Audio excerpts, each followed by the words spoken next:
Welcome back to Sahu science classes. मैं हूं आपकी नीरू मैम और आज हम क्लास 12 के लेसन नंबर 3 जो कि इलेक्ट्रोकेमिस्ट्री या विद्युत रसायन है आपके एनसीईआरटी में, उसका टॉपिक करने वाले हैं मेजरमेंट ऑफ इलेक्ट्रोड पोटेंशियल, जिसको हम हिंदी में बोलते हैं इलेक्ट्रोड विभव का मापन।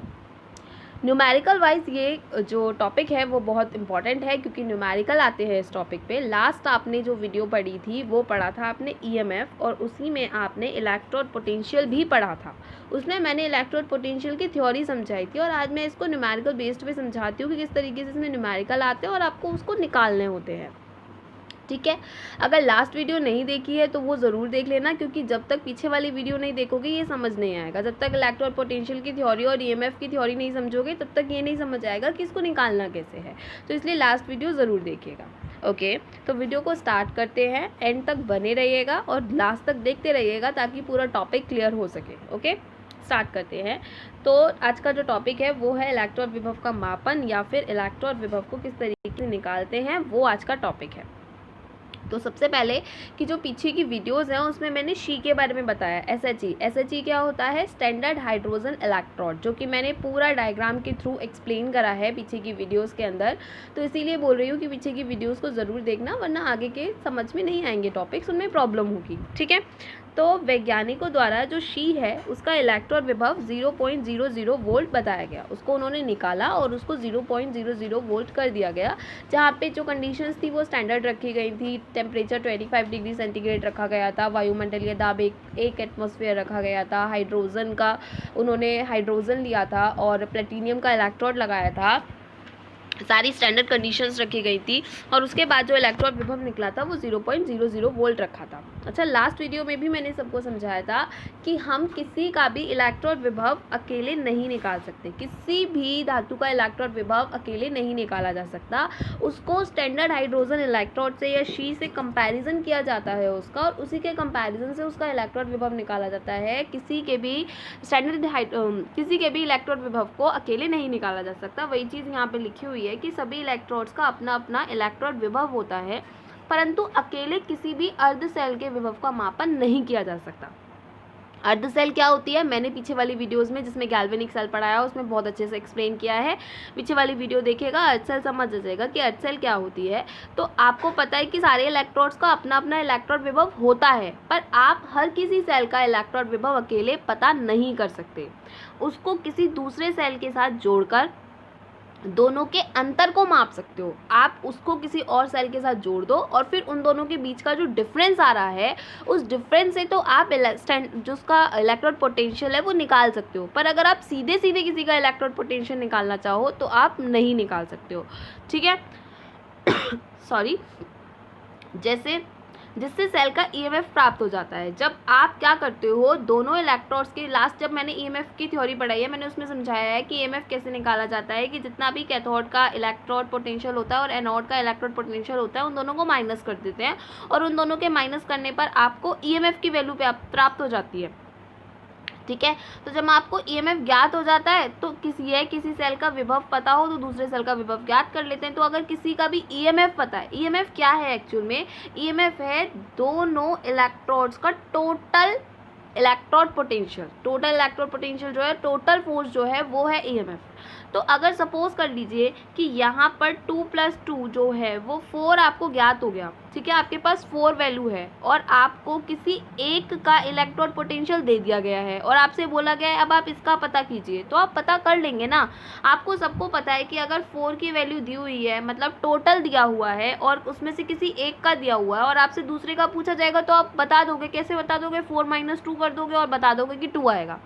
तो एग्जैक्टली सेम कंडीशन यहाँ है। यहाँ पर दोनों का इलेक्ट्रोड विभव निकाल कर टोटल बता दिया जाता है, जो कि ईएमएफ की फॉर्म में आपको मिल जाता है। और किसी एक अर्ध सेल का आपको ऑलरेडी वहाँ पर अपचयन विभव जो होता है वो दे दिया जाता है। या फिर दोनों में से कोई एक सेल हाइड्रोजन इलेक्ट्रोड होता है और हाइड्रोजन इलेक्ट्रोड विभव जो है वो हमें पता है 0.00 होता है। तो बस इजी हो जाता है हमारे लिए निकालना। तो अब इसने बोला कि ईएमएफ प्राप्त हो जाता है और यदि एक सेल का विभव पता होता है तो हम दूसरे सेल का विभव ज्ञात कर लेते हैं। इसके लिए एक अर्ध सेल को हम मानक हाइड्रोजन इलेक्ट्रोड के साथ जोड़ देते हैं और फिर दोनों सेलों के विभव का बीच का जो विभव होता है वो हम निकाल सकते हैं। कैसे निकाल सकते हैं वो हम आगे बढ़ते हैं। उससे पहले यहाँ एक लाइन लिखी हुई है कि यदि किसी सेल का इलेक्ट्रॉन विभव C से ज़्यादा है, मतलब स्टैंडर्ड हाइड्रोजन इलेक्ट्रोड से ज़्यादा है, तो वो धनात्मक केस में आता है, और अगर कम है तो वो नेगेटिव में आता है। यहाँ पर एक एग्जांपल लेके रखा है मैंने, जिंक इलेक्ट्रोड का पोटेंशियल निकालेंगे हम यहाँ पर। अब आपके पास क्वेश्चन है कि आपको जिंक इलेक्ट्रोड का पोटेंशियल निकालना है। ओके, जिंक इलेक्ट्रोड का पोटेंशियल निकालना है।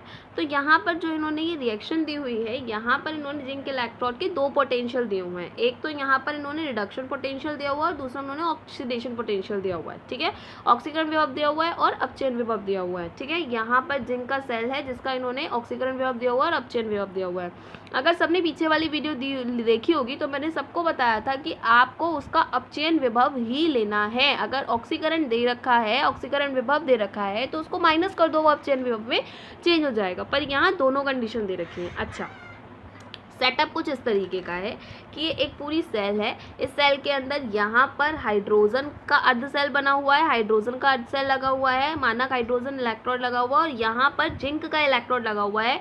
ये आधी सेल हुई, ये आधी सेल हुई और ये दोनों मिलकर टोटल एक सेल बनाने का काम कर रहे हैं।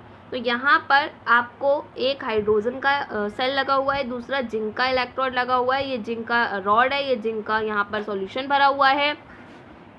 ये मानक हाइड्रोजन इलेक्ट्रोड है जिसकी पूरी थ्योरी आप पीछे पढ़ चुके हैं, नहीं पढ़ी हो तो पीछे वाली वीडियो देखिए। अब इसका टोटल इलेक्ट्रोड, इसका टोटल आपको इलेक्ट्रोड विभव नहीं पता है। दूसरी चीज़, एक चीज़ आपको पता है यहाँ पर, वो क्या पता है कि आपको मानक हाइड्रोजन इलेक्ट्रोड का इलेक्ट्रोड विभव पता है, जो कि निकाल चुके हैं 0.00 वोल्ट होता है।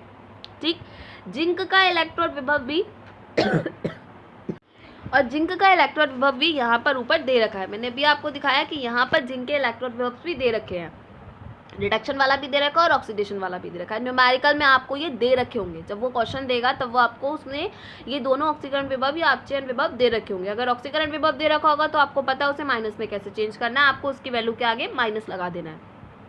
ठीक है, अगर रिडक्शन में दे रखा है तो वो तो बहुत ही अच्छी बात है क्योंकि हमको चाहिए ही अपचयन विभव। तो यहाँ जिंक का ऑलरेडी दे रखा है। दूसरी चीज़ यहाँ पर ये भी बोली गई है कि अपचयन अभिक्रिया के विभव को अपचयन विभव कहते हैं। जो भी आपके अपचयन अभिक्रिया के बाद जो विभव निकलता है वो अपचयन विभव कहलाता है, और ऑक्सीकरण अभिक्रिया के बाद जो विभव निकलता है वो ऑक्सीकरण विभव कहलाता है। सबको ये क्लियर हो गया। अब एक चीज़ और मैंने पीछे बताई थी, वो फिर से यहाँ पर है कि सामान्यतः हम रिडक्शन पोटेंशियल ही लेते हैं, मतलब अपचयन विभव का ही प्रयोग करते हैं और इसे ही मानक अपचयन विभव कहा जाता है, या फिर मानक इलेक्ट्रोड विभव इसे ही कहा जाता है, जिसको हम इस तरीके से निकाल सकते हैं that E not cell is equals to E not cathode, जो कि रिडक्शन पे होगा, और ई नॉट एनोड, जो कि सॉरी ये गलत हो गया है इसके अंदर, यहाँ पर ये मिस्टेक हो गया है।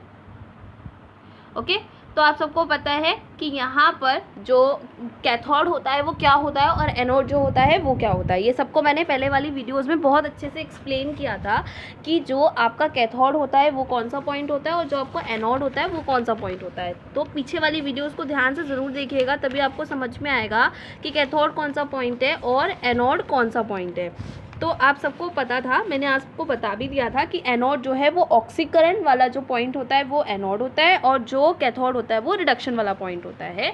ये सब हम पीछे वाली वीडियोस के अंदर पढ़ चुके हैं। ठीक है, तो अब करना क्या है, अब करना ये है कि आपको इसका ई नॉट निकालना है, मतलब आपको इसका आपको इसका इलेक्ट्रोड विभव निकालना है, ई नॉट सेल निकालना है। तो बस करना क्या है कि यहाँ पर आपको हाइड्रोजन का दिया हुआ था, तो हाइड्रोजन के इलेक्ट्रोड विभव को हमने जिंक के इलेक्ट्रोड विभव में से माइनस कर दिया। माइनस करने के बाद वैल्यू आ जाएगी पॉजिटिव में, क्योंकि उसने बोला था कि अगर वैल्यू उससे बड़ी होती है तो वो क्या आ जाती है पॉजिटिव में। और नॉर्मल भी आप इसको सॉल्यूशन करके देख रहे हैं तो ये यहाँ पर पॉजिटिव में वैल्यू आ रही है और पॉजिटिव में वैल्यू आ रही है तो ये धनात्मक हो जाएगा। तो इस तरीके से आप किसी का भी इलेक्ट्रोड विभव निकाल सकते हैं, किसी भी धातु का इलेक्ट्रोड विभव निकाल सकते हैं। अगर आपको यहाँ पर जिंक की जगह कॉपर दिया होगा, कॉपर दे रखा है, कोई प्रॉब्लम नहीं है। बस क्या करना है, उसको आपको कॉपर के इलेक्ट्रोड विभव को हाइड्रोजन मानक इलेक्ट्रोड के विभव में से माइनस कर देना है और आपके पास जो वैल्यू होगी वो आ जाएगी। इस तरीके से आप किसी का भी इलेक्ट्रोड विभव निकाल सकते हैं, ईएमएफ निकाल सकते हैं। तो यहाँ पर आज का ये टॉपिक रैप अप होता है। आई होप सबको समझ आया होगा। इस टॉपिक को शुरू से लास्ट तक देखना, क्योंकि ये टॉपिक न्यूमेरिकल वाइज बहुत इंपॉर्टेंट है। इलेक्ट्रॉन विभव निकालने के लिए आ जाता है 1 नंबर के क्वेश्चन के अंदर या 2 नंबर के न्यूमेरिकल के अंदर। तो इस तरीके से आपके 1 या 2 नंबर जो होंगे वो फाइनल हो जाएंगे, पक्के हो जाएंगे। तो इसलिए इसको ध्यान से देखिएगा। एक बार फिर से बता देती हूँ कि किसी का भी इलेक्ट्रॉन विभव सिंगल नहीं निकाला जा सकता। किसी भी अर्ध सेल का इलेक्ट्रॉन विभव आप सिंगल नहीं निकाल सकते। उसको निकालने के लिए आपको मानक हाइड्रोजन इलेक्ट्रॉन चाहिए होता है, या किसी के साथ कंपैरिजन करके ही आप निकाल सकते हैं। आपको 2 का दे रखा होगा और आपको, या फिर आपको टोटल दे रखा होगा, टोटल इलेक्ट्रॉन विभव दे रखा होगा और एक सिंगल इलेक्ट्रॉन विभव दे रखा होगा, तब आप निकाल पाएंगे। या 2 के दे रखे होंगे और तब आप टोटल करके निकाल पाएंगे। तो इस तरीके से आप इलेक्ट्रॉन विभव का मापन कर सकते हैं। आई होप सबको वीडियो पसंद आई होगी। नहीं समझ आया तो कमेंट सेक्शन में बताइएगा, मैं फिर से समझा दूंगी। और वीडियो को लाइक कीजिए, चैनल को सब्सक्राइब कीजिए, फ्रेंड के साथ शेयर कीजिए, ताकि सब लोग घर पे बैठ के पढ़ सकें। Stay home and safe home.